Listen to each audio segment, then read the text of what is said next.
in the last few shows, so now I'm going to start it. Ladies and gentlemen, boys and girls, PC Master Race of all damn ages, welcome to Ironhammers Overclocked, Episode 8.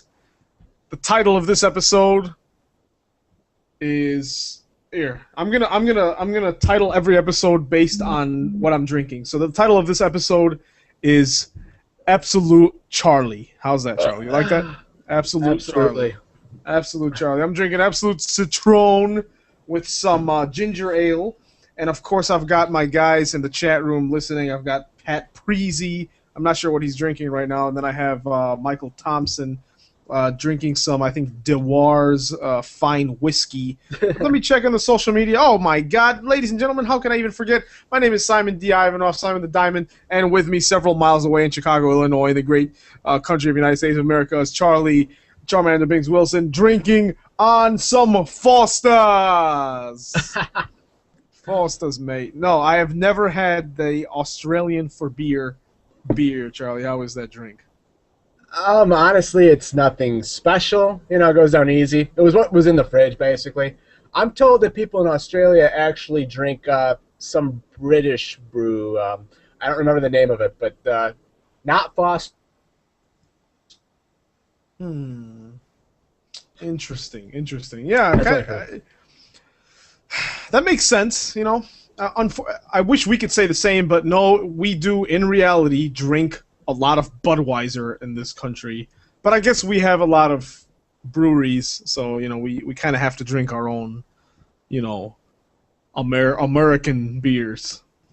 But let's let's take a look at what's going on here in the social media. Let me blast this link in here. I'm just going to put this link everywhere on Facebook, everywhere on Twitter, all over the damn place. Here, watch this. Guys, ladies and gentlemen, you're going to hear me live tweeting. Here we go. We are live. Control V tweet. I'm clicking the tweet button. Look at that. Live, interactive. Ladies and gentlemen, this week, if you tuned in last week to Ironhammers Overclocked Episode 7, you heard Charlie and I discussing the fact that, you know what, we just got done with a huge tournament. We just had a big case, you know, PC case manufacturer tournament in which... Who won, Charlie? We went with Corsair, and unlike our peripherals, I think we were pretty strong in our consensus there. And I'll stand by Corsair. Yeah. So Corsair won the PC case manufacturer contest, and like we discussed last week, Charlie, we're a little light on gear this week. All right, summer is about to start. You know, all the big gaming and technology expos are coming soon. I want to kind of give it another week or two before we kind of delve into what components we need to build a new machine, or what components we need to accessorize our high-powered rigs. Did we talk about sound cards yet? The first 5 episodes, yes. We can talk about sound cards again if you have something new to discuss. Well, not really, but I will say, definitely, if you're in the market, get yourself one of the new creative cards. Sometimes I'm listening to YouTube and I forget how much better it is in my old card, and it's just like, yeah. Yeah, and some people, like I said, some people do underestimate the power and importance of the sound card. Some people think, all right, I have some nice, expensive Logitech speakers, that's all I need. I mean, that's untrue, correct? Like I said before in our first 3 episodes, or maybe it was 4, I noticed a bigger difference in going from my old sound card to my new sound card than I did from my old headphones to my new way too expensive headphones. So especially if you got like the onboard stuff, you will notice a difference, guaranteed. And that might not be good if you're on YouTube and you're listening to shitty quality stuff. You will hear how shitty and compressed some of that stuff really is. So it's a double-edged sword. Yeah, I see. Well, because like I said, I mean, I've got a nice big setup nowadays, you know, and speakers that are bigger than my monitor. Well, then again, I do have kind of a small monitor, but you know, nice big 3-way speakers, a pretty powerful, I think, 1,000-watt receiver, you know. But I have no dedicated sound card, so it's kind of wasting this power at the moment. Your monitor made me sad. I saw a picture, and that was pathetic. Yeah, 24 measly inches. But I do like that Acer monitor you were discussing last week, the IPS monitor for Asus. Oh, Asus, yes, Asus. All right, but hey, on that note, I just want to back up because I have been having issues with my Samsung monitors, and I've been trying to replace it or look for new stuff. The new Samsung monitors actually have a lower response time than the ones that I have currently. So it seems to be the trend now that I don't know. I don't know if it's a cost-cutting thing or maybe there is some sort of quality boost. But considering the IPS monitors that we were looking at had response times like, under 10 still, and the I forget what you call the non-IPS monitors are, going up from 2 to like 5 or 6. It might be worth it to get the IPS monitors now, especially if the price is right. So I've got a nice Acer 24-inch monitor that is 1 millisecond response time, and I got that about 3 years ago. It was like pretty expensive for what it was. It was like $250 back in the time, and it's 1 millisecond. So you're telling me almost anything I get now will have a slower response time than that? I don't know about that, but I'm saying the IPS are always going to be a little bit more, though they're lower than what I've seen them. In other words, the IPS monitors are starting to see, quicker response times, but the last wave of Samsung monitors actually went up from 2 milliseconds to I think 5, which kind of made me sad because eventually I will be doing a new Samsung monitor to replace my 23-inch thing, which was the first LED on the market, like, I don't know, back before I started Tiger Rex, so it was at least 4 years ago. And it looks like I'll be downgrading as far as response time goes. And I just wonder, how much we would really notice, especially if you're doing an Eyefinity setup and you do lose a little bit of frame rate or you do lose a little bit of response time. I wonder how much we would really notice if we bought a monitor that, or a set of monitors that had a lower response time. There's got to be a trade-off in value there. We had the Diablo 3 game running on the monitor that we were pitching at Tiger Direct. I think it was a $1,200 Samsung, like 27-inch. The response time was like 12 seconds. I could tell, but, in a faster game, I don't think you'd really notice. And again, there is a difference in the quality of the colors. So it's a trade-off, and I think if you get fussy, you'll notice. But it's like when I was playing BioShock Infinite. The 3 monitors thing is cool, but then you eventually go back to 1. And, I think the difference would wear off over time of dropping to a slower response time once you stop paying attention to it. Well, you know what?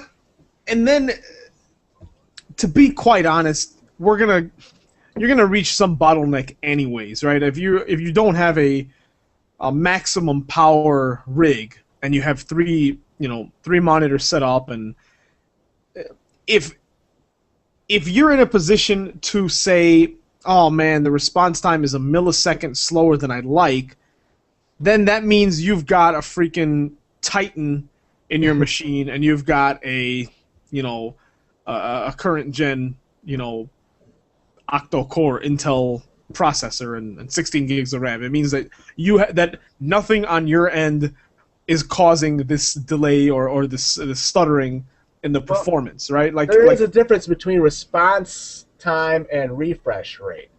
So, your frames per second, it's different than the response time. So, no, true. If you have a monitor with very fast refresh rate, but I don't know, man, because some of that does tie into your graphics processor, right? Like you do have V-Sync, right? That's keeping your game your game running at the same refresh rate as your monitor. But you're right, though. I am going down a rabbit hole of not exactly. What it'll do is if your graphics card and your screen aren't synced up, it'll hold back until your screen's next refresh. So you're not necessarily getting 60 here and 60 there. Your screen is waiting. And so if your screen keeps waiting for your graphics card, or the other way around, you'll notice skipping. So that's why they always say if you have a poor performing graphics card or you're trying to do 3 monitors, turn the VSync off so you don't have that pause in your game as everything syncs up. Okay. All right. Well, that makes sense then. So in that case, it is still good to have a good refresh rate regardless of the power of your machine. Yeah, and Very nice. yeah. Nice. Anyway. Nice. Well, speaking of which, all right, speaking of that stuff, I put on social media today that I tried out Metro Last Light, which came out this past week, the sequel to Metro 2033. And that game straight up pimp slapped my rig in the face. It even though Crysis 3 on ultra settings, like everything ultra settings, on foliage on max and AA on max, made my computer sweat a bit. This game, simply turning on tessellation and the lowest anti-aliasing, made my computer cry for mercy. And I remember that the Metro 2033 was being packaged with I forget which Intel processor, but to just kill a fly and on live television. I missed them. You know what that fly's gonna do is it's gonna just buzz right in front of the microphone the whole show. Fuck it is. But yeah, I saw the trailers and it looked amazing. It reminded me of Fallout, even though I haven't played it. What was your impression beside the graphics? Oh, very good, man. Very immersive. You know, I haven't gotten too far into the overall mechanics of the game. In the first game, you know, bullets were pretty much currency. So it's kind of like you're playing this game of, dealing with scarcity of supplies and resources. But it's very cool. I mean, the good is that you're right. It's very Fallout-like. But what I disliked about Fallout and Stalker and all of these post-apocalyptic, nuclear ravaged Earth games is when you are stuck in corridors, and the idea of Metro is you are in a metro, in an underground train station world, pretty much. So, you don't get... As far as I've gotten in the game, which is probably an hour in, I haven't reached any huge, sprawling open areas, which I doubt is going to happen since the world has been ravaged by a nuclear war. But it's very, very nice, very immersive. I've got a nice day off tomorrow. I'm going to plug the computer up to the big screen and shut off all the lights and just kind of lose myself in that world. Which yeah, the only game I played that was kind of like that was BioShock, and that is kind of tubes and underground. There is still enough room to maneuver and shoot and all that. You're saying it's even more claustrophobic. Yes. Yeah, it's cool, but it's good. It's good. And like I said, I mean, part 1 was being packaged with high-end Intel products. This one, I can imagine it being a kind of a benchmark tool for rigs built this summer, which will be nice. So, other than that, Charlie, I have not really played much. Hold on, I did mention one game that I'm sure to forget. Have you ever heard of Zeno Clash or Zeno Clash II? I have heard of it, but that's it. Make a long story short, imagine a more linear, a exponentially more linear Skyrim or Elder Scrolls, but in space with many ridiculous-looking alien races, and your primary weapons are your fists. I don't know how else to explain it. It is the weirdest freaking game I've ever played. It's published by Atlas, so I'm sure you've heard of you've seen some odd offerings from Atlas back in the day. But yeah, Zeno Clash 2 on the PC. It's a few bucks on Steam. Pick it up. I think part 1 is on 360. Really interesting game. Big departure from Metro. If you were looking for something whimsical with I'm trying to think of a game that it's the most it's the most Japanese non-Japanese game. Does that make sense? Maybe that you've played. Played. I've played quite a few Japanese games. I did a lot of the JRPGs in the time, so I can kind of relate to that. But without having played Zeno Clash, I can't comment. Look at when we're done with this episode, go on YouTube, take a look. I definitely recommend everyone check it out. But the topic at hand, Metro Last Light, definitely worth checking out. I don't know if you've partaken in any of the indie bundle games, Charlie, but Alan Wake and Alan Wake's American Nightmare were on the humble indie bundle. I think I paid $2 for both of them. Have you played either of these games?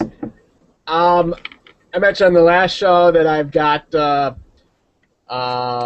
Borderlands and Witcher 2 ready to be downloaded. Yes. They're still ready to be downloaded. I got Borderlands for $7.50, which is a pretty good deal, but I haven't done any indie gaming at all, really. I've been playing Candy Crush still, and I need to stop. I stopped. It's not not very good. Well, we've got... I have heard... Okay, hold on. I've heard that in China, they have, like 300,000 or 300... A lot. They have a ridiculous amount of mobile users on Candy Crush, and it's like, it's like what Angry Birds was for us a while back. So, I mean, there you go. Maybe that's why we don't like Candy Crush that much, even though I keep playing it out of, I don't know, it's more of a Asian-y game, I guess. Let me look at my Facebook notifications right now. I'm going to put this on our website or somewhere, man. Every day, all of these Candy Crush Saga notifications add up. Oh, I hid them. Literally, at some point at the end of the week, my phone, like, the notification wouldn't go away. It said, like, Charlie and, like, 6 other people have requested have sent you a request in Candy Crush Saga. So I went in there and I just, like, I don't think I deleted the app successfully, but I did block notifications. I don't even want to play it anymore because of how many notifications I'm getting. It really is bad. I know I keep talking about it. It's all I've really played in the last week. Don't play it. Don't do it. Just don't. Sorry. Pretty much what we're doing right now, folks, is saying, look, we did a bunch of heroin. It was, for some reason, we enjoyed it, but please stop. Please don't do it. Everyone's going to tell you to do it this week. You're going to see peer pressure. Don't shoot up, please, this week. But, jeez, man. Other than that, did you get to touch Borderlands or anything? Or like I said, it's still waiting to be downloaded. The other time I can do it is overnight, and I keep forgetting. When you brought up Atlas games, though, I was trying to think of where I heard that before. PlayStation 3 games, Odin Sphere, and another one called Miramasa. I know those are console games. It's not our thing, but some of the most beautiful games I've ever seen. And they are the only 2D games I've seen slow down my PlayStation 3. Now, Odin Sphere is a PS2, right? Because I remember I was looking for that game. Because it was like hand-drawn. PS2. I played it on PS3, which, I have a backwards compatible PS3. Right. It grinds to a halt, and it is all 2D sprites. Wow, interesting. But it's beautiful, and the story is pretty good. I'm just saying, and Miramasa looked pretty good as well. But that game I haven't heard of, but I remember in the last days of PS2, I was looking for Odin Sphere, and I saw a copy at GameStop for like $40, and I'm like, I don't want it anymore. But it looks like a Legend of Mana, kind of hand-drawn. Yeah, it's very beautiful. It's kind of repetitive in that you have like 6 characters and you replay like the same 8 levels. But if that is representative of what I would see in the Atlas game you're talking about, Zeno Crush, that definitely piques my interest. It is nothing like that, unfortunately. Okay, the similar thread is that Atlas funds developers that think outside of the box and do something against the grain. And that's where this would fit in. It's a very unique experience you will not see elsewhere, if that helps. But it is not It is not that beautiful like 2D art style. It's like I said, it's like Skyrim but more colorful and with odd like half-naked aliens trying to beat you up the whole time. It's good despite that description. You know, I was looking on Steam earlier today, and you know, there's a game called The Night of the Rabbit. That's a point-and-click adventure game that I've never heard of. I just saw it pop up literally in the last hour. And it just made me want to mention, man, you know, now that you're discussing, you know, 2D hand-drawn games, you know, they just released Dust and Elysian Tale on Steam as well. It was a very famous console, you know, Xbox Live Arcade game, and I think it was on PSN. I'm not sure. It's pretty much from what I hear, Charlie. I don't know if you've heard of it. Let me give you a link, but from what I hear, it's kind of like a Symphony of the Night or quote-unquote Metroidvania type game with a really, really cool storyline. And this looks pretty cool, but we're getting a lot of really nice 2D, you know, hand-drawn. I mean, Dust is not hand-drawn, but that rabbit, what the hell is it called? Night of the Rabbit is, and so is Super House of Dead Ninjas. It's a little pixel art game. A lot of cool 2D art stuff going on. It's a nice refresher from, you know, the whole everyone's pushing for next gen now. You know, you got the new consoles coming out. Everyone's going to be trying to push technology as far as possible, but it's nice to take a step back and take a look at these, you know, kind of old school artwork here. But I am myself more into stylized art rather than that like ultra realism, like Metro. It looked amazing, and it sounds cool, and I kind of would like to play it. It's still not in my wheelhouse. I am more of like a Ratchet and Clank if it was actually difficult. I don't know if you've played any of those. Ratchet and Clank? With yeah, or if you've ever played. I know that's a PlayStation game. Same with Valkyria Chronicles, also from PlayStation 3. It just has this really neat hand-drawn, cel-shaded Borderlands. That's another example of a game I'm hoping to play. I like that unique take on reality and versus the realism. I don't know what it is. Maybe it's just me. No, man. You know, the closer, you know, I hate to use buzzwords like this, but that whole uncanny valley term of, you know, how close we're getting to real life, that it's just odd, you know. It's like too lifelike for. It's why people are shooting up all the schools. People are playing realistic games, and then they're like, "Oh, that's real," and then they do it in real life, and they're like, "Wow, I was better on the video games. And now I'm going to jail forever." Yeah, exactly. I mean, it's kind of like, but you know, the point of video games is escapism, right? You know, we want to get away from the real world and kind of immerse ourselves. The real world sucks, dude. The real world is balls. And that's why we want to enter the real world is balls. That's the title of the episode here. With video games, we enjoy being able to immerse ourselves in an alternate world. Once again, I'm going to use Skyrim as an example because Skyrim's a huge success because people disappear into this world that has its own language, its own religions, its own races, culture, traditions, everything. People love that because you are literally saying, I'm going to spend like 2 or 3 months of my life or the whole summer immersing myself into this world. And that's why people love World of Warcraft. That's why people, you know, love The Sims. You know, you want to get away from this world. And I think, you know, while realism has its merits because you can really immerse yourself when what you see on the screen looks real, like Metro Last Light. I mean, that looks like it's getting pretty damn realistic looking. The gun models are amazing. The textures of the underground tunnels are amazing. But on the other hand, I would like to disappear into a Symphony of the Night type world, or you know, like a 2D art game. Now, what are you looking at the link I sent you? I'm looking at Zeno Clash in the first person perspective of doing a pile driver, just crashing up. That's pretty funny. It's like Yeah, it's Zeno Clash, folks. Zeno space Clash. But It's outrageous. It's outrageous, man. Dust actually does look a lot like Odin's Sphere and Miramasa that came out of Atlas. Yeah, It's uncanny, yeah. but no, It's it's uncanny. definitely Uncanny Valley. Oh man. Other than okay, so that's what I've played, Charlie. What the whole world wants to know is what.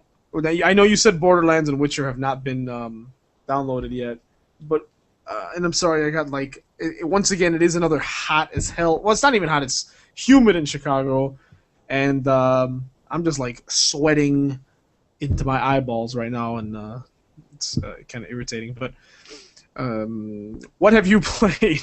if besides Candy Crush Saga, anything?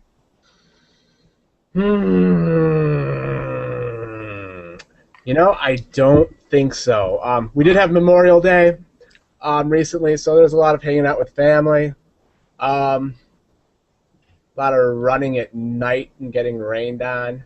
It's been rainy lately. Yeah, watching the Blackhawks. Blackhawks are Chicago's team, if you're not familiar, and across the pond. But the Blackhawks were on the brink of annihilation and have come back in the 7-game series to 3-3. I'm not a big hockey guy, but I can't help but watch. So I've been watching other people play games more than I have been actually playing myself. Nice. Well, yeah, that's good. That's good. Yeah, Memorial Day.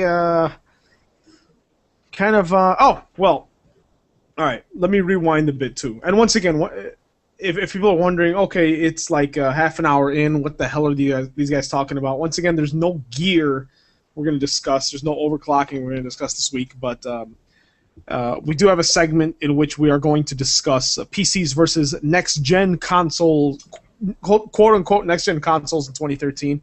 Give us a minute, damn it, all right? We're talking. I haven't seen Charlie all week, all right? I'm trying to chill out here and just have a fun conversation, all right? So relax. We'll get to it.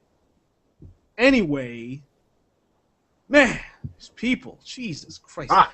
So Thursday, so last Thursday I did get to watch The Hangover Part 3. Charlie, do you care or have you ever cared about the Hangover series, and are you interested in Part 3? I saw the first Hangover in the theater with a friend. I thought it was pretty good. I didn't hear very good things about the second one, and the third one has been mixed reviews. I admit I'm not too keen on those, as we have the Star Trek and Iron Man and Man of Steel coming out. That's kind of got more of my attention. Exactly. Cool. What did you think? Oh, it was good. It was better than Part 2. It was funny. It was it's a good time. It was a good close. It's the end of the series, so it was a fun time. I still actually kind of want to watch Star Trek again, but in an IMAX and potentially in 3D. But Star Trek was good. If you don't see it like in a month, we'll go see it together and hold hands and stuff like that. You Facebooked me something about a Starship Bridge game, and seeing as you weren't much of a geek, or you weren't really getting into Big Bang Theory, tell me, where did that come from? All right, so full disclosure, one of my favorite podcasts is the GiantBomb.com Giant Bombcast. It's a professional gaming industry podcast, and they were discussing it today because someone asked them what the best Star Trek game would be, and they said, well, if you really want to emulate that, feeling of being on a bridge and being the captain, then this game called Artemis, Artemis, is the closest you'll ever get. And Artemis, they call it a Starship Bridge Simulator. And pretty much what it is it's you and 5 friends have 5 computers or laptops. It's not really a graphically demanding game. So let me paint this picture. Okay, let me paint this picture. You are sitting in your living room, and you have me, for example, the captain. I'm sitting on a chair, staring at the television. Okay, and on the television is a computer hooked up showing the main screen of this game, which is just the image of our ship floating through space. It shows stars, it shows planets, whatever. You know, enemy ships, anything like that. As the captain, I don't have a keyboard, I don't have a mouse, I just sit there and watch what's going on, right? Then behind me, I've got 4 of my friends, each one with their own laptop or computer, and on each of their respective screens, you've got engineering, weapons, defense, and like communications, whatever.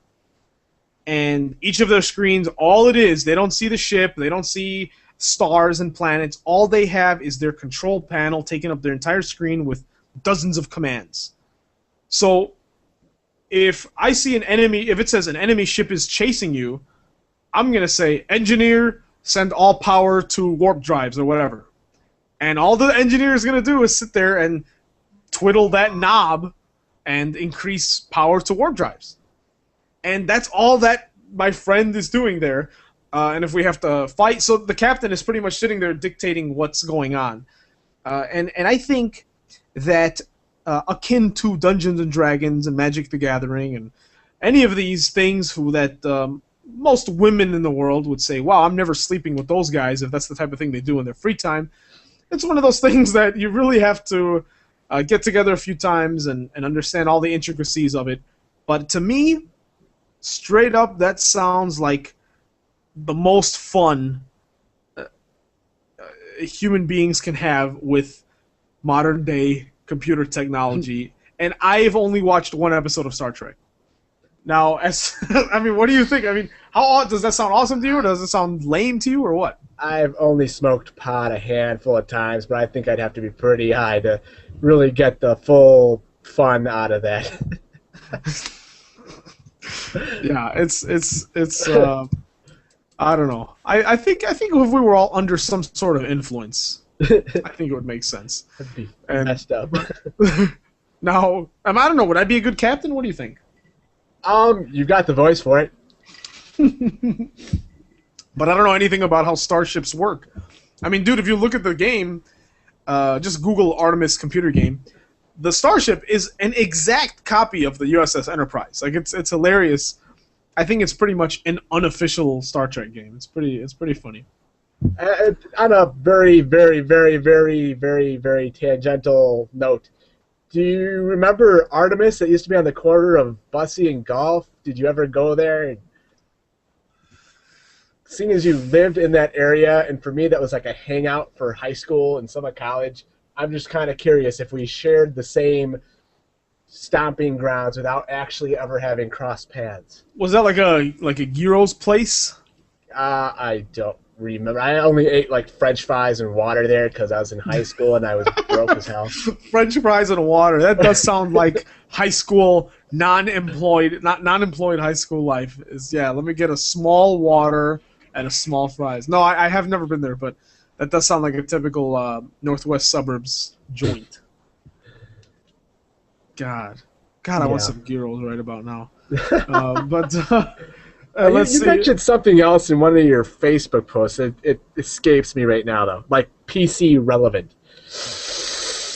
How about I look at my Facebook page? I'm not going to think of it. Well, there's a picture of me eating an ice cream cone from earlier tonight. That's not what we're talking about. There's Artemis. Well, then there's me talking about that Metro Last Light has destroyed my computer, and we can discuss that. Are you getting a new video card? I know you've got like a 43 something in there. AMD, not good. No. All right. Here, well, I'm gonna roll that into our main discussion because I want to discuss that, and it is relevant to our actual real topic. Last thing I want to mention. So games, movies, whatever. We've discussed everything there is to discuss. And once again, if you're watching this live, you get the privilege of seeing Charlie playing kung fu with straws or pens. It's pretty exciting. I'm just messing around. Well, I like it, Charlie. All right. I think it's special. Don't let anyone tell you otherwise. I like seeing you do crazy things. And I'm actually not wearing pants right now, so it's pretty exciting what's going on my screen too. So. Of course, there's no Game of Thrones this week. Moment of silence. I don't know what the hell. Talk. I mean, there's a lot that's going on in the books that a viewer is going to miss out on. Like, I know they're leaving out characters left and right, and I understand that they have to do that. But there are, like, a lot of the side questions and side plots and just, like, things that are, you know, little hints of foreshadowing that we're missing out on. I could do a little bit of that if you want to converse and give your insights. Well, let me ask you. Well, how about this? All I want to know is one thing. Okay. Which character, at this point in the season, which character should I really pay attention to for the second half of this season or for the rest of the season? Like, which character is going to have the craziest stuff? I don't want to know what this stuff is going to be, but for those of us listening, who, as someone who's read the books, who should we really pay attention to that's going to have a really insane, unpredictable storyline? Oh, well, we're not halfway through. I think there's only 2 more episodes of this season. God. I did make a Facebook post after the last episode mentioning Weddings. 1 wedding down, 2 to go. The weddings are Joffrey. Don't tell me. Well, no, we know who they are. They're Joffrey and Marjorie. We have Cersei and the other guy. Cersei and Loras, which is way off, and I'm not even including that. Not for spoiler reasons, but because as far as the book goes, it's way out there. I mean, I'll talk about that a little bit. And the other wedding is you wouldn't even know about it. It is Caitlyn's brother and a random Frey. If you remember, the Freys are the tower people, the people with the 2 towers on either side of the river. Yes. And the brother guy is the one who gave up the mill instead of trapping Tywin Lannister. Run into him. And these weddings are both more eventful than the one that just happened with Tyrion and Sansa, which was basically just like, it was like nothing. It's just like they rushed it to get it in before Sansa and Loras was actually substituted with Willis in the book. There's a Tyrell named Willis who is supposed to be the actual, and he's like the next in line of Highgarden. So Sansa was supposed to marry him, and then someone found out, and it was not Loras being a gay slut, as they did in the show. Loras was committed to Renly till death, and afterwards in the book, I don't know why they did that, besides to show unnecessary male frontal nudity. I liked it. But yeah, then after that, they try to marry Cersei off to Willis instead. You know, Tywin tries to forge that marriage to, you know, consolidate their houses.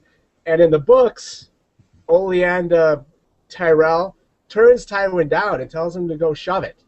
And in the show, Tywin gets his way. That is not so in the books. In the books, this is like the turning point of the Lannisters starting to give in to the Tyrells. You know, you start to see the shift in power as things start to happen. But I thought that was weird how they kept Willis, this character. We don't even see him in the books, but he feels like he's going to be an important character. And now that they left him out of the show completely, it's like maybe he's not going to be a big deal in the books either. Yeah, man. I like I said. Okay, as soon as season 3 is done, I'm gonna go back and read. I'm gonna catch up, man, because I'm very curious to see. Like I said, there are some characters that are so damn random in their appearances that, and all of a sudden they're a huge deal that I need a little bit more backstory on these guys. If you said you wanted some character to watch or something unexpected or some surprise or something that'll be exciting and show it, I don't know, whatever. I'd say I can't give a name without giving a whole lot away, and you'll see it coming too well if I give you a name. Oh, okay. Well, thank you. There's several names I can ramble off. Let's put it that way. all right. Don't tell me anything. Oh, that sounds good. I will say, at this point in the book, there's some things that are brought up, like the legend of the three-headed dragon. So one of the questions that's kind of floating in the back of people's minds is like okay, you got Daenerys, she's got her big black dragon, but she's got two other dragons, and it's like, who's going to ride them? That's kind of fun to think about, and I have a pretty good idea, which someone who hasn't read the books would have no idea. Another thing that's kind of floating around is Eddard Stark. You know, his legacy is his honor, yet he has this bastard child that everyone kind of holds against him and always is like, oh yeah, well, he's got a bastard. Mm-hmm. But like the more you start hearing stories about, you know, Eddard, oh yeah, he slept with someone at this tournament, or oh no, Jon Snow's mom, yeah, it's this woman, and then someone else is like, no, it's actually that woman. You start to feel that maybe Eddard isn't his dad at all. And again, that's not giving anything away, because they don't, in the books, they're not, you know, they're nowhere as far as disclosing who his mom and dad are, but there are some serious hints as to Jon Snow perhaps having other parents. And at the books seem to favor a woman named Ashara, who has nothing to do with anything but commits suicide. And then Barristan Selmy says, oh, no, she had a baby, but it was a stillborn. And there's like a midwife that somebody tells Arya is the mom, and she's like, no, this whole family is known as a bunch of liars, so that's probably not either. So if you want to look into some of the speculation that the readers have on the books, you can look up Jon Snow and see some of the interesting theories that come out, which unfortunately won't make much sense to a watcher of the show, because it talks about the history of Westeros a whole lot. I mean, there's a lot of history lessons in the books. Which you know, like I said, for people listening first of all, don't watch Game of Thrones or care about Game of Thrones, this is a testament to the lore and the history that this guy has created in his books. I mean, he's created an entire world in which we can sit here and discuss possibilities of who a secondary character's real mother is. And it's something that not even mentioned in the show, but there's a whole school of thought on the internet of who he could be. You know, I think that's a real testament to how deep this world goes, and why I think that's why the show is huge, man. I mean, for people who have read the books, it's an extension of the books. For people who watch the shows and love them and can't get enough, they're going to want to go into the books too. I think it's perfect, and I think anytime people wonder why we even talk about the show on Ironhammers Overclocked, a PC gaming podcast, it's because to me it fits perfectly with the D&D and the Shadowruns and the Cyberpunk and all these you know, kind of worlds that were created, these fantasy worlds that were created with so much detail and so much attention paid to these nuances that you feel like this is a real place. Like, I feel like Westeros is a real place, and I almost can draw a family tree of some of these characters, man. It's pretty intense. The Lord of the Rings, like, I read those books too, and then I watched the shows. And of course, you know, everything and anything that could be left out was, but to actually see it done in real life, especially certain things you're like looking for, it was really, really amazing how they brought it to life. Like, in particular with the Hound and Dondarrion, the guy who's been brought back to life 6 times, that fight was done almost to the letter in the book. I was extremely impressed how, you know, all the shield caught fire, he caught him in the arm, and the way Arya spoke up, it was like perfect. For all the things that they've changed, they nailed that scene perfectly. I loved watching it. Nice. Okay, that's exciting to hear. Okay, we can be done for now. Again, I could go on forever and ever. We came into the show with like very little material, and you know, we got Game of Thrones just sitting there. It's like, oh, there's 10 hours. We could just and there wasn't an episode. There wasn't even an episode. Like, test myself to see how much I can talk without giving anything away. But look, man, no, and I appreciate that. But look, I want people that listen to the show on a weekly basis to watch Game. If you haven't watched Game of Thrones, please, you don't understand. I mean, we are dedicating a pretty significant time of this episode every week to discuss the show. It's worth it. Now, a quick sidebar, quick side note. I apologize for missing this whole YouTube chat that's been going on.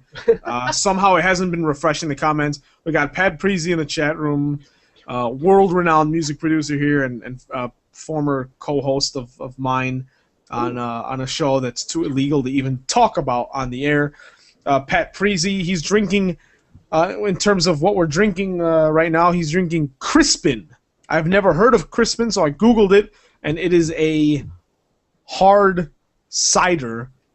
Crispin hard ciders use fresh pressed apple juice, and I can't tell what else, but it looks like it's maybe woodchuck type apple beer with alcohol. I don't know, but that looks good. And then it looks like, let me see here. So one of these comments was flagged as spam. I'm not too sure why. Hardly Dan, also host of Ironhammers on air.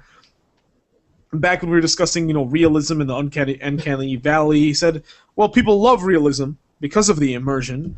And he said, "What would F1 2012 or Grid 2 be without that realism?" And that's very true. And once again, I think it all depends on what type of experience you're going for. Some people want that simulation experience. Some people want that real life Formula One racing simulation experience. But sometimes we want to disappear into a whimsical fantasy world here. And then Hardly Dan also says, if Bethesda had the rights to make a Game of Thrones RPG, Charlie, can you imagine Skyrim in Westeros? I think someone did put out a game, but I forget who it was. There were two of them. There was one game that's, I think, loosely based on the show, and then one that's just based on the universe, and I think they both sucked. I haven't played either of them, but I think they both sucked. No one I know has played them. I haven't seen any reviews, so they must have stunk. I haven't heard of any of them, so yeah. I just know it because I've Googled Game of Thrones and so many of the plots and people. There is a Wikipedia of the names of the people listed in the books, and it is literally thousands of named characters, from minor characters to major characters to people you only hear about in stories. My God, that's... I know, and there's so many that have the same name. There's so many Brandon Starks. It's just... That's awesome. Game of Thrones people. Watch the first episode of the first season. Look at the nudity, look at the blood, and look at the incest, that you're going to be like, yep, this is the show I want to watch. My dad, I'm like, hey, Dad, you love Game of Thrones. Lots of killing and all that, swords, blah, blah, blah, medieval. He's like, I watched the first episode, and there was some midget having sex with a bunch of whores, and everyone was naked. I'm like, yeah? Yeah, so and Dad, and stop there. I didn't get it. Oh man, well, yeah, man. I'm not even trying to be funny, man. The ladies on the internet love Peter Dinklage, man. They love the actor that plays Tyrion Lannister, like the dwarf. I mean, he's actually a handsome guy, and he's funny, and he's pretty cool. He's well dressed, well groomed. Smaller person. His accent is decent. I can tell he's not British, but it's pretty good. And in the books, his nose is literally chopped off, which of course they didn't do in the show. Basically in the books, all the ugly people get uglier. Did you know that his mistress is like a real life porn star? She looks and sounds like it. I actually don't think she's that pretty. Well, yeah, she was one of the least attractive on the show. But literally, Google whatever her name is, she is a actual German porn, hardcore porn star, and you could just Google her videos, and she's online. The only wench I was interested in got arrowed by Joffrey a few episodes ago, which made me very sad. Yeah, the crossbow. Again, her character wasn't even in the books at all. She's good for some natural redhead frontal nudity, which, I'm all about. Nothing like it. So let me check here. Last minute comments. It looks like, as opposed to being the captain, Hardly Dan would visualize me. If we were on a Starship Bridge, he would visualize me in the bar mixing the drinks. And I actually think that's a very good I think that's a good rule. I mean, hey, if you're in the middle of space, you need somebody mixing some good drinks. So, Charlie, you haven't seen any of the shows. The shows, the bartenders are like significant characters. Like Next Generation, Whoopi Goldberg was the bartender. You could be the Whoopi. Get the hell out of here. You could be Whoopi Goldberg. Wait, get the hell out of Whoopi Goldberg's on the Next Generation? A lot, yes. She was the bartender, and Google it. Get the hell out of my face. Yeah. I was literally having a conversation with my girlfriend the other day. She was watching The View for some reason. I think she was just like eating breakfast and needed something on the television. But I was looking at the screen and I'm like, and I told her, I said, I don't know why, but I really hate Whoopi Goldberg now. As a kid, I mean, I watched the Sister Act movies, What, never mind. I was going to say what curious young boy in America didn't watch Sister Act, but that would lead us down a whole other path. But, I mean, Whoopi Goldberg, I mean, she was in, a lot of important movies, and but my God, I hate her now. And now you telling me she's in Next Generation during a week that I want to go back and watch this show really discourages me, Charlie. You should not have told me that. I didn't care for her in the show either. She is just too, I don't know. She just annoys me. Yeah, she looks human, but she's supposed to be really old too. So she's like talking like she's really wise, and it's like, no, it's Whoopi Goldberg. Whoopi Goldberg is not wise. She's weird. And no. Yeah. God, man. I just realizing too, looking at my video feed, how sweaty I look, and I don't know if people can hear, but the lightning in Illinois today has looked like Charlie, I know you haven't played it yet, but Far Cry 3 Blood Dragon, since it's set in the future, there's always lightning, like perpetually. There's always thunder and going on, and that's how it looks. That's how it looked today. Like it was like nonstop flashing in the sky. And I went running. Oh wow! Actually, you saw that? Yeah, I went running last night, and it was lightning all night long because I started running at like midnight, and it's just like after I get like a mile out, it starts lightning, and eventually it did rain on me. I'm just like, oh shit, I'm gonna get struck by lightning and die, and no one will know. But it's been bad. Yeah, if that's gonna happen, you better videotape some footage so we can upload it to the show, please. So, first of all, I think this is the greatest episode of all time of our show because it's chilled out. We're just talking. I drank a lot of this vodka, so I'm feeling nice. And let me quadruple check, see if there's any last-minute comments in the site. And I think, Charlie, I think we're actually, I think we're ready to finish off the show. But we have the topic of the week, of course. And this part's going to be short because it's just kind of a question to the community. And I think we can continue this next week because E3 is in June. Charlie. So I think all the big names, all the big games coming out are going to be announced there. So I think through the month of June, our tournament is PCs versus next-gen consoles. And if you're listening to the MP3 of this, I'm making quotation marks, next-gen consoles. So let me summarize everything we're about to discuss, Charlie. Okay, this is a PC gaming show, so nobody wants to hear about the Xbox One or the PlayStation 4 that were announced recently. They are high-powered machines relative to the current generation, but quite low-powered relative to probably any of the machines that we are using at this very second. It's a console. It's going to be the same hardware for several years. You cannot upgrade it or replace any of the parts unless there's something they're not telling us. So it is a moot discussion to say which one's more powerful. PC is modular. You can change the parts at any given moment. The consoles you cannot. Will the consoles need to have the raw power of the PCs? No, because they're going to have games tailor-made for the consoles. So the conversation I want to have with you right now is not about are PCs better or consoles better. They each have their strengths. Raw power, PCs will always be better. Always. Ooh, you hear that lightning? The thing is, Anyways. I don't even hear it from here. I mean, I'm a few miles from you. I don't hear anything. I'm good. So the question is, the question I posed on Twitter and Facebook is, why don't I go read the exact question? Actually, I've got the question right here. I asked pretty much, I said, hey, in 2013, PCs will face off against next-gen consoles once again. What edge does PC gaming have and or need in this battle? Okay, and so pretty much Hardy Sandhu, which I think he's got a show, and forgive me, Sandhu Andreas, for not knowing this, but he is on Twitter, and he did say Steam sales, cheaper multi-platform titles, mods, upgradable rigs. Hopefully Microsoft and Sony offer cheaper digital titles. That's doubtful, though.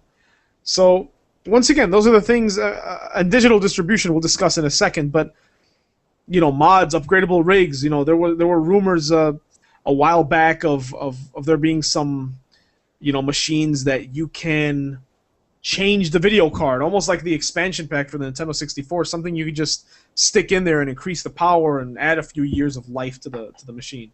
But I don't want to talk about the strengths a console can have. I want to talk about the things that PCs need to do to stay far ahead of the pack. Josh Bicknell Nasiro from the Critical Strike podcast, he says everything. The consoles are PCs, so we'll be getting more PC versions, but they won't be limited like the consoles. As soon as you can show me a game that matches the versatility of the Steam Workshop, then we can have an actual discussion about PCs versus consoles. The second you allow user modifications as Steam does, or not even as Steam. Steam is, if anything, a watered-down version of the mods that are available on the internet. You know, they're not going to, you know, I'm just saying relative to what's available out there online. So, like I said, that discussion is true. I mean, look, PS4 is on a x86 platform, so it's a PC now. You know, the same architecture. You know, so it's. I think Charlie, and I'm gonna tell you one more thing here, and then I want to hear what you think. And pretty much that goes into our Metro Last Light conversation of, you know, how that game is starting to make my computer sweat. So I want to also discuss what we're going to need to do. And this is the introduction to this month-long conversation in the month of June, okay?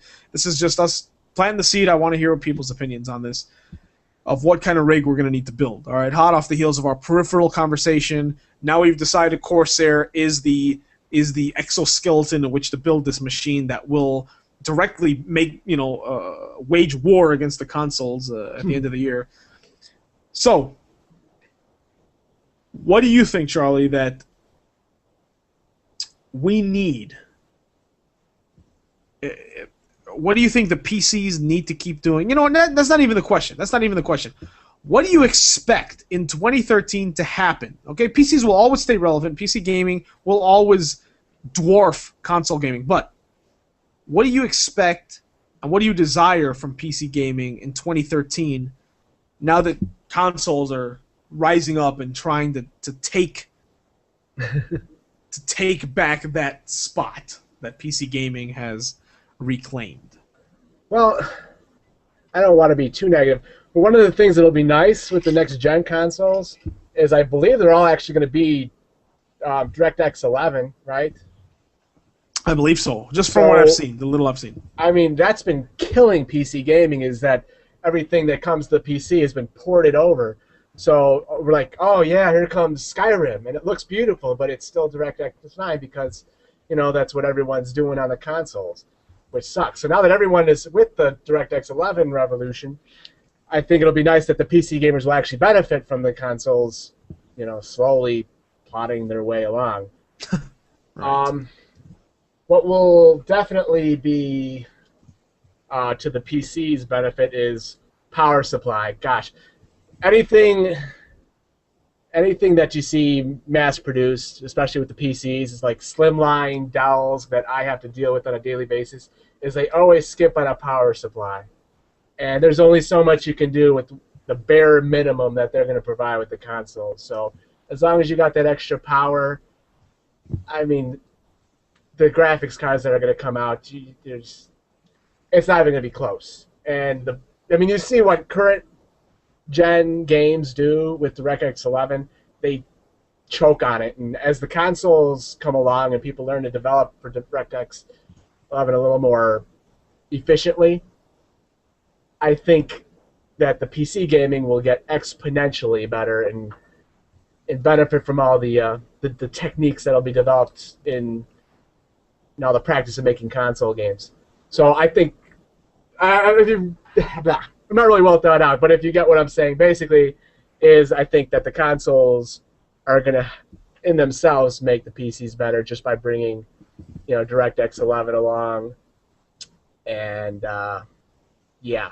No, the hardware will get better, and the consoles won't, and game developers will have to work with those low specs, and when they come to the PC, and again, they're all on the same page, but with all this extra power, I think you're going to see an exponential boost in graphic quality. Nice. No, I definitely agree. And in a second, first of all, I want to go also on a rant about exactly what you're talking about. I totally agree. First of all, let me welcome Mr. John Pedraza to the chat room here. Former teacher of mine, great guy. Actually, taught me most of what I know about PC. So thank you for joining us, sir. And he's asking, what audience are the consoles targeting? And I'll get into that in a split second, Mr. P, because that's a very good question. And then Hardly Dan said, I don't think, on Facebook, he said, I don't think PC gaming actually needs anything to have the edge over the next-gen consoles, except a bigger presence, more gamers, and a brighter spotlight. I definitely agree. I think that what we've been talking about, Charlie, with you've got the Razers and you've got the Rockets and everybody, you've got esports. Esports right now.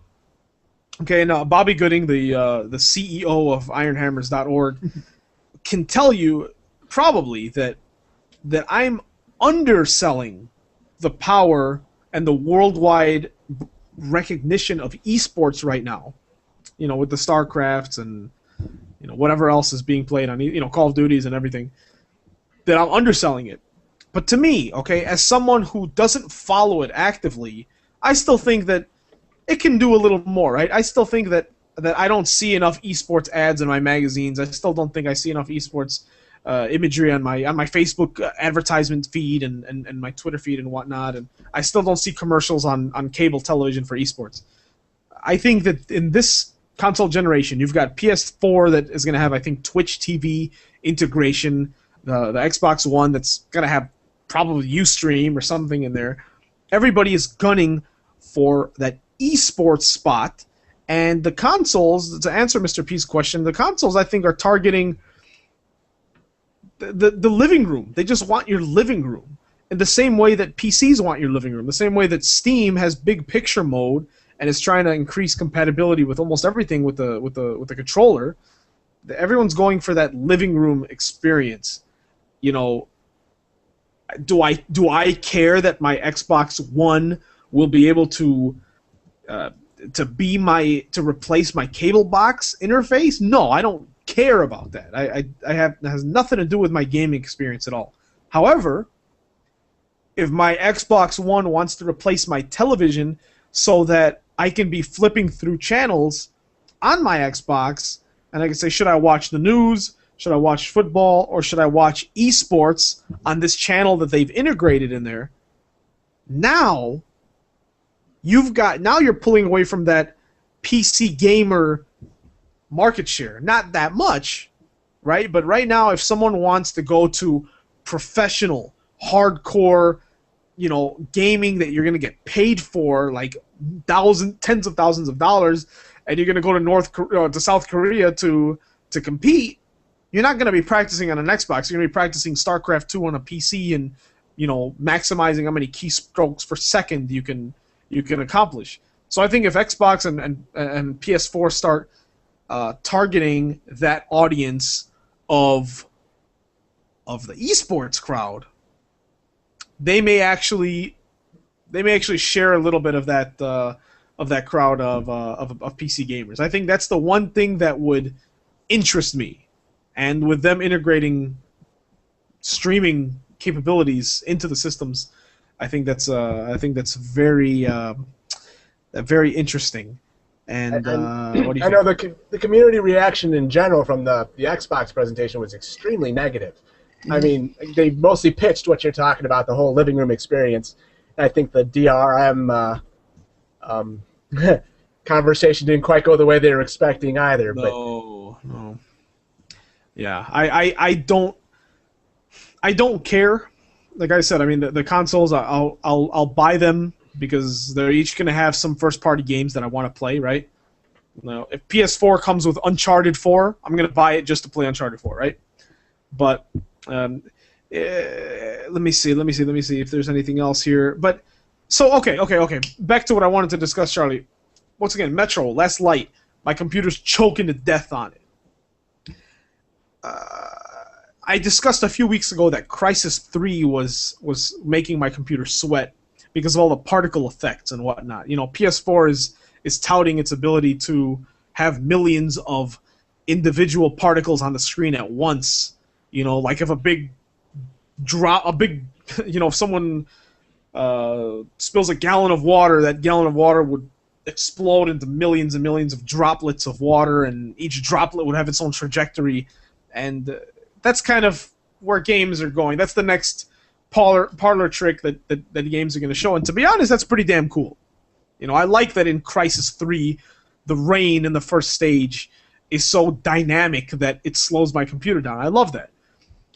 But with Metro Last Light, like I said, the tessellation effects, right? The smoothing effects, the anti-aliasing, the FXAA, you know, everything looks so smooth, so immersive that it made my computer really, really sweat. And what do you think that we're going to need for your next build? Say your next computer build is August of 2013, right? What do you really need in that machine to rival PS4 and Xbox One? We know that PCs will always be more powerful. We know that. But in terms of this holiday season, to have the same experience but seamlessly, to kill the frame rate on the PS4, to kill the frame rate on the Xbox One, to play the same games, to play Assassin's Creed 4.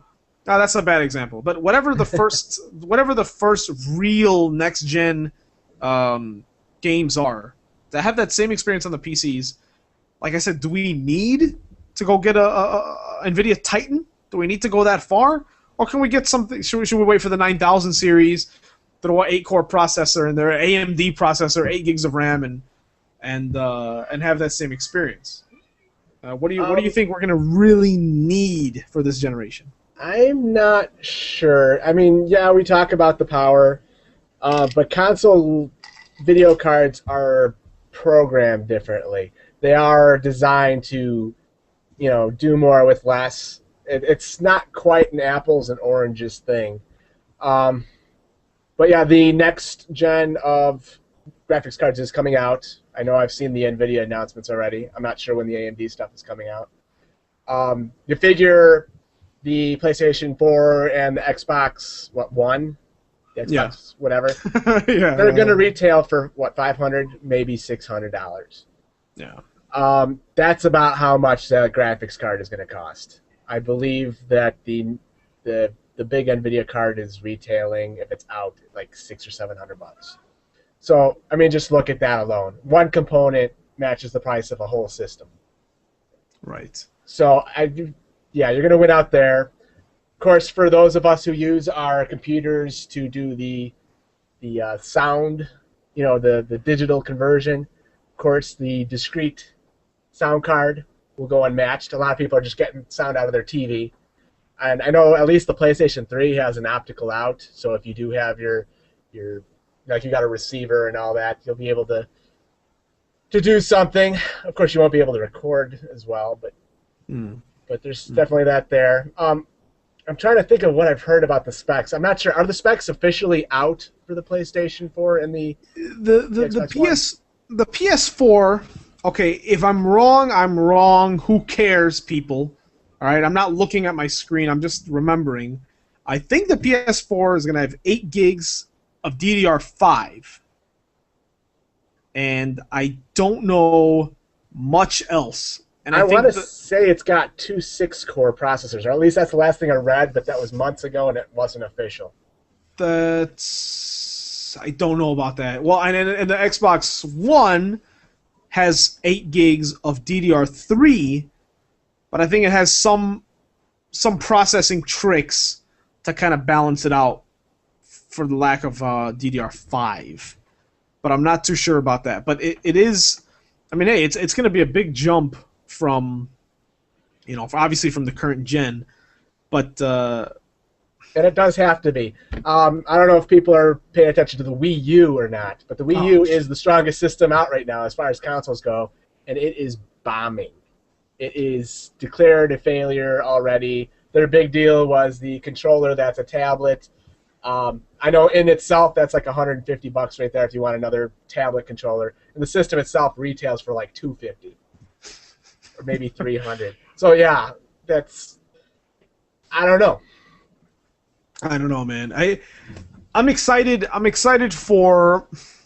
Oh, okay. So let me ask you this, Charlie, and this goes directly into what I was going to say, and then we're going to tackle this last topic, and then put a lid on it for this episode. And now that, what the hell is that sound? That is a foot massager that broke yesterday. Oh, let me hear it. Turn it on. Sounds like a rock tumbler. Can you really hear it that well? Yeah. That's like my air conditioner. Does it feel good? No, like I said, it broke, and it feels like shit. But after working in retail, 9 hours on your feet every day, it was nice. Good. Hey, some massages need to be very, very rough. Your PC setup is not complete without a foot massager under the desk. What can I say? Okay. All right. Now, I don't care how much this is diverting from the main topic. This is very important. Okay. So for my back, I don't have it now, but I have a Homedics, I think is the brand. The shiatsu thing. I saw it, yeah. Yeah. Oh, it's great. I mean, on this chair, so I have to kind of take it off because it's not good for everyday use, but it's a heated back, upper and lower and mid-range back massager. And then for my feet, I've got this little ottoman type thing, okay? Because, look, let's be honest, all right? Sitting at your desk at a 90-degree angle is not comfortable for playing for 5 or 6 hours at a time. So I like to get my Xbox controller, put my feet up on the ottoman, and enjoy and relax. So you need something to put your feet on, or like Charlie has, something to put your feet in for it to massage. Question. Yes. Do you have gel pads for your wrists? My mouse pad does, and my keyboard has a soft pad, yes, but not dedicated, not separate gel pads. But hold on, let me show the live audience. Check it out. Boom! Look at that nice thick gel right there on my mouse pad. What do you think? Let me see your gel, Charlie. I don't have any gel. Are you gelling? You're not gelling?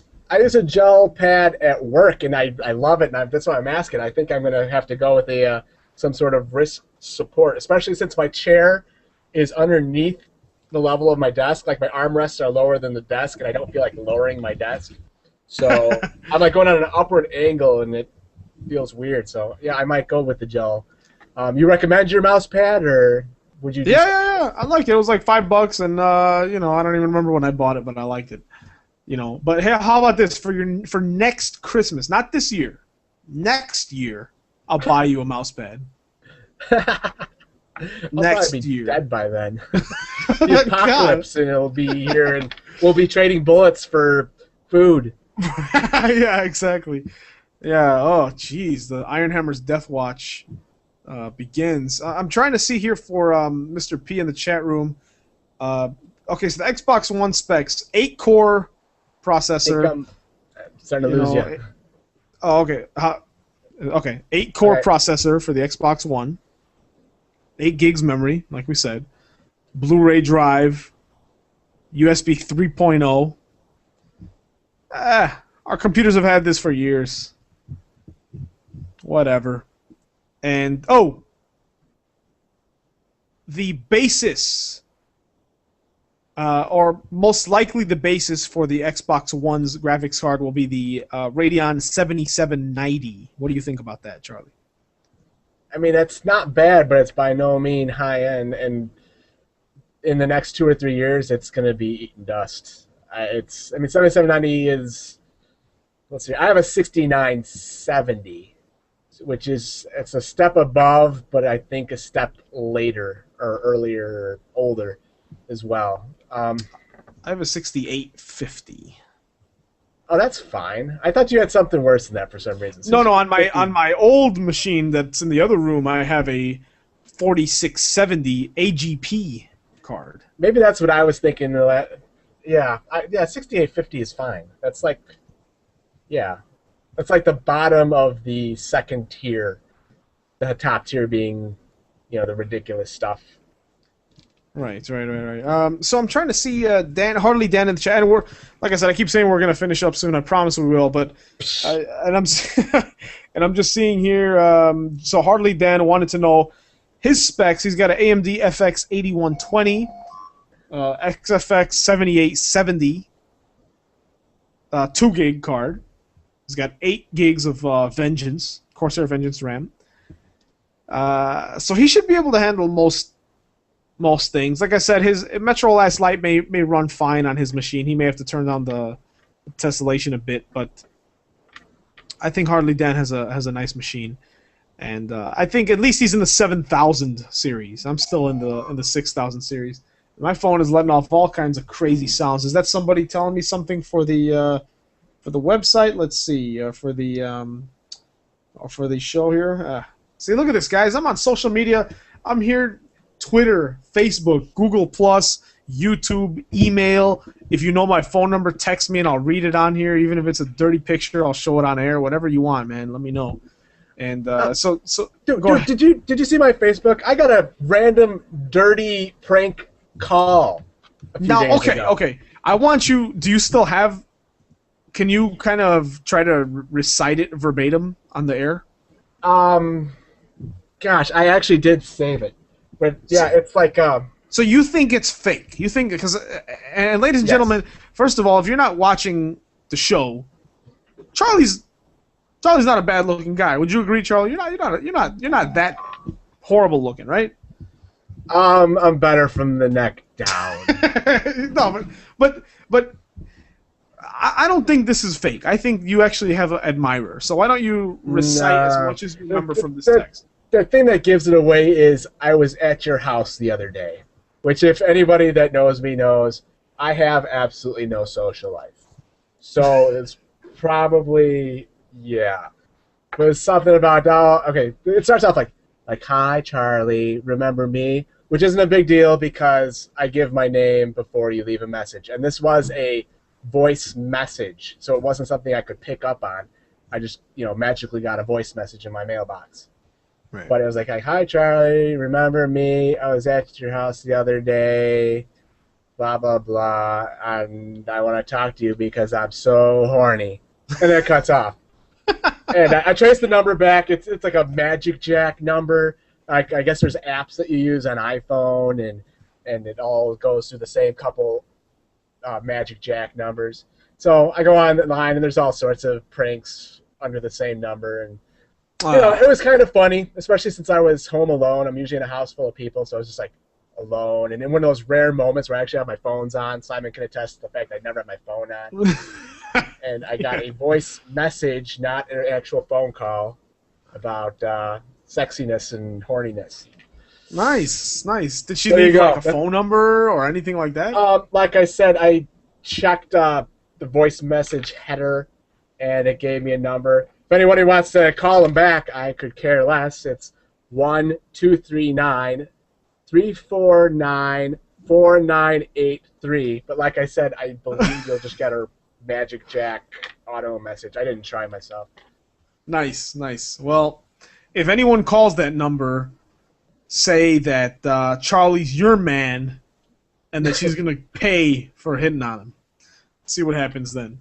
It's okay if you do it in a man's voice too. all right. Charlie's my man. You lay off, bitch.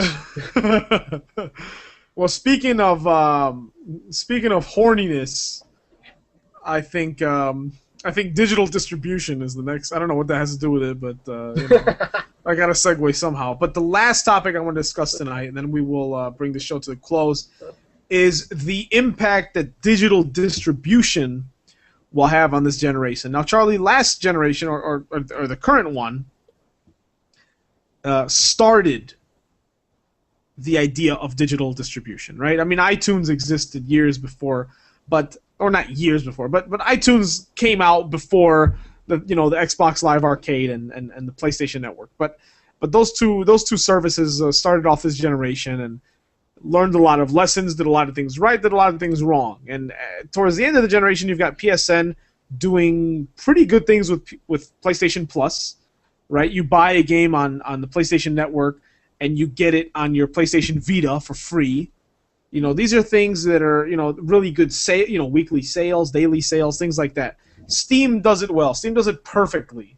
You have a lot of indie games that are able to make a lot of profit, make a lot of money selling their games very cheap. You've got a game, a 5-star game that is $60 one week, and 6 months later you can get the same game for $10, and 50,000 people will buy it. And this is a game that, if it were on store shelves at the same retail price, nobody would be buying it anymore. So if this coming generation of consoles can do digital distribution correctly, I think it would be something very good. And before I hear your opinion, Mr. P in the chat room says, I agree. As the consoles get close, PCs leave them in the dust. Viva flexibility. And of course, he is referring to the fact that you can change up the PCs. You can change the graphics card, the RAM, and add RAM and whatnot. But Charlie, digital distribution, the final topic of the night. How will that affect this battle? And do the PCs not what consoles need to do, but do PCs need to evolve or change the way they handle digital distribution? That's a pretty good question. If you remember in our first episode, we did talk about how I was such a big fan of box art and just having hard copies. But at the same time, right now, I've got all these games waiting to be downloaded. I've got Witcher, Borderlands. You sent me Dota. I still have to have a look at that. Mm-hmm. And I can't help it. If you do go on Steam regularly and you see like $7.50 for Borderlands Game of the Year edition, that's pretty hard. I think they're doing as much as they can right now outside of actually advertising, on like Yahoo and various websites. TV, I can't even picture digital distribution advertising on websites. As for PlayStation, when they had that big PlayStation Network infiltration problem where all the credit card numbers got stolen, I was not really a part of that, but I still got in on digital distribution on my PlayStation. I got, I forgot what it was, Infamous, which was actually pretty decent. And it downloaded at least as well as it did on the PC, if not better. Of course, it was hardwired. And I have made a few purchases online, especially, what do you call them, the add-ons, the DLCs. So right. I'm not sure if there's going to be a whole lot changing in that respect with the next generation. I mean, if anything, the consoles are going to mirror what PCs are doing, right? I mean, I think to me, Steam can exist the way it is now for the next 5 years, and I don't think it needs to change at all. I think maybe more focus on. I don't know. I wish everything went through Steam because I trust the way Valve runs it. I wish there wasn't Origin, and I wish there wasn't the Ubisoft stuff. I mean, I wish everything went through Steam. But just so everyone knows, Origin is EA's scam, and I am currently boycotting EA. So Origin doesn't mean anything to me. demon service. Well, okay, so Hardly Dan in the YouTube chat says digital distribution will do nothing but hurt brick-and-mortar stores. The price on consoles won't drop due to lack of piracy. Just look at Origin. But Interesting the thing statement. is, isn't that all like how it's going right now? I mean, you can get stuff online with PlayStation Network and with Steam, and I haven't been on PSN in a while, but I think they still do like regular deals, kind of like Steam does. It's just Steam has a whole lot more of the indie stuff, which I think in the end is their strength over the console games. Although I'm sure consoles might maybe try to get in on some of that. I don't know, Right, but is there that much that can change, really? I mean, what if you were to see evolution of the digital distribution market? I mean, what would it be? What would be the next step?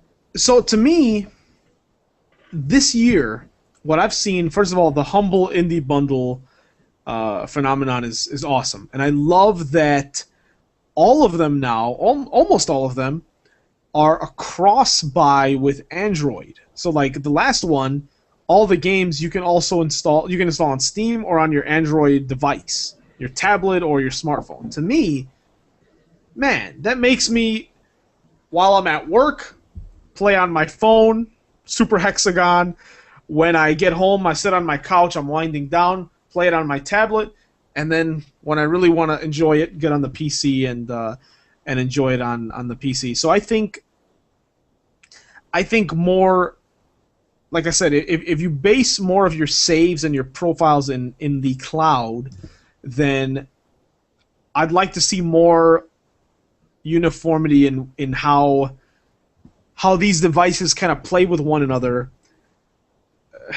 I don't know. I mean, to me, I'm very happy. Like I said, I think everything's fine the way it is. I think consoles need to catch up the way PC has been doing it. But I don't know, man. All I could tell you is that anytime there's a huge Steam sale, I want to upgrade my machine because I see all these games that I'm like, oh man, I should get a new video card because I just bought 30 new games for $10, and I really want to enjoy them, even more. But yeah, you've got a stupid amount of games that you still have to get to. You should just disconnect your Steam account until you beat like a third of them. Dude, it's like my book collection. Like I have so many books I need to catch up on, good ones, and I keep buying new ones. Like my Steam collection is getting dumb. But I think this is what we're gonna do, Charlie. I think next week on Overclocked, Ironhammers presents Overclocked number 9. I think that we need to build. Oh man, that face! I think that we need to build the perfect. This is what. Hold on. I need to learn. I need to learn this. Hold on 1 second here. We are currently in the. Let me see. We are in. This is going to be the 8th generation of console gaming, okay? Next week, on episode 9, we are going to build our own, not physically, but virtually build a machine that will destroy the 8th generation of consoles. And here's the trick, Charlie. We got to keep it under $1,000. Are you up to the challenge? I think we could do it. Consoles, they take a hit with the intention of making it back on the games, the same way printers do with their ink. But I think we can do all right. So each of us, we're just going to find some parts online, and we're going to assemble it, and we're going to talk about it on the show. And I think what I will do is put a thing on the website for people to post links to their custom build. So we're going to build an 8th generation gaming PC under $1,000. And think about this, Charlie. So think about this. If someone says, oh, I want a PS4, I want an Xbox One, but all my friends tell me I should build a gaming PC, this kid will build his gaming PC for under $1,000, and by the time these consoles come out, they're going to be the Steam Christmas sale. And say this kid wanted to buy 3 Xbox One games, that's $180. Can you imagine how many quality games this kid could buy for $180 on a Steam sale? Oh my God! Dude, some of those Steam sales are like 30 games for $100. I mean, sometimes better than that even. Yeah. You know what? Dan Knappman in the chat just said easy as pie in terms of us building a machine for under 1,000. You know what? Let's do under $900. I'm feeling freaking crazy. We're gonna build a machine that can rival the 8th generation of games for under $900. Okay? Because think about it this way. Think about the games. These systems will be about $600. You buy 2 games, right? You're at about $720. You buy another controller, you're at $800. Tax, you're almost at $900. Okay, so we're gonna build a gaming PC for under $900. Charlie has just sent me about 10 Candy Crush Saga requests on Facebook in the last minute, just so you guys know. So under $900, Charlie. I think that's enough for tonight. This is the longest show ever. I've had a great time. I think, first of all, I thank everyone that's been listening to the show. This is a very fun episode. Thank you for all the community feedback. Let me just see last minute if there's anything else that people want us to say. Hardly Dan says the prices on Xbox Live almost never seem to change. Black Ops 1 is still $50, which makes me sick that it could be that much money. That makes me sick. Can we get a price check on Steam for PC real quick? For Black Ops 1, shoot. That one, you know what though? I think because of the Activision tyranny, that it may still be expensive, but let's see. Black Ops 1. How much Speaking is of that? Activision tyranny, did you hear Diablo 3 is coming into the consoles? Yes, that's very interesting. All right, Black Ops is actually still $40 on Steam as well, but whatever. Steam is still better. Who cares? Who cares? Nothing anyone says can ever convince me that PC gaming is inferior to console gaming. That is the stubborn but realistic mindset of the Ironhammers community. Mouse and keyboard, baby. Yeah, mouse and keyboard, mechanical lit keyboards with fans blowing on your hands, and mice with adjustable weights and sound cards with lights on them. That's all you need, guys. So, ladies and gentlemen, next week we are going to... and Dan says, is that $900 including keyboard, mouse, and screen? Well, what's going to hurt is $100 for Windows 7 right off the bat, too. Let's pretend that the people building this machine have access to Windows 7. A copy of it, should we say. But, no, you know what? I didn't even think about the OS. I didn't think about the mouse, keyboard, and screen. Let's still keep it at let's go back to 1,000, okay? Let's go back to $1,000. I didn't factor those things in. $1,000 including a monitor, mouse, keyboard, and operating system, okay? Wait. So we have to include the monitor in our $1,000? Yeah. Dude, I play my consoles on my monitor. I don't know. I think we should leave the monitor out.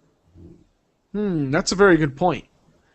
All right, no monitor. Because if you don't have a screen at this point in your house, then what the hell's wrong with you, right? If you don't have some kind of screen, right? Okay, mouse and keyboard, though. We do have to include those. Yeah. All right? I cool. Concur. Next week, the $1,000, $900, damn it, $900 8th generation build. Ladies and gentlemen, this has been Ironhammers Overclocked Episode 8. Stay tuned for Ironhammers on Air, coming very soon, returning to the airwaves with Bobby Gooding and Dan Knappman and the rest of the staff over in the wonderful United Kingdom. And, of course, Charlie, any last words from you, sir? Yeah. I've mentioned before, I'm a big One Piece fan. That's manga, Japanese, comic books. I have been without not only Game of Thrones, but without my One Piece, and that's because the creator is Eiichiro Oda, and he is very sick with some sort of mouse. I don't know. So get better, Eiichiro. Oh man, is that like a show that they make new episodes like currently all the time? Yes, it is a running manga. Again, it's right up there with watching Game of Thrones weekly. It's like a weekly, there's certain things that happen every week. Game of Thrones, One Piece, Office is over, Big Bang Theory's over. Hopefully, we'll see Dexter and Breaking Bad soon to replace them. Yes, this fall. This will no longer be the Game of Thrones podcast. This will be the Breaking Bad and Dexter podcast as well. So catch up on those shows, folks. So, ladies and gentlemen, we will see you. May is over. May of 2013 is over. Good Lord. We are going to see you June 4th. And actually, Charlie, hold on. Okay, never mind. I was kind of excited there. But what, did you see the link I sent you? Is that it? You said you were excited, so I just... The Iceland Phallological Museum. Non-human penises. Phallological. Well, I learned a new word today, Mom. I don't even know what those are pictures of, but yeah. These do not look like penises. I don't care what. I was Googling Xbox specs, and that's what they gave me. That's great. Oh man, that does remind me of the Xbox One, I will say. Well, folks, we will see you in 7 days' time. Thank you everyone for staying out this late. If you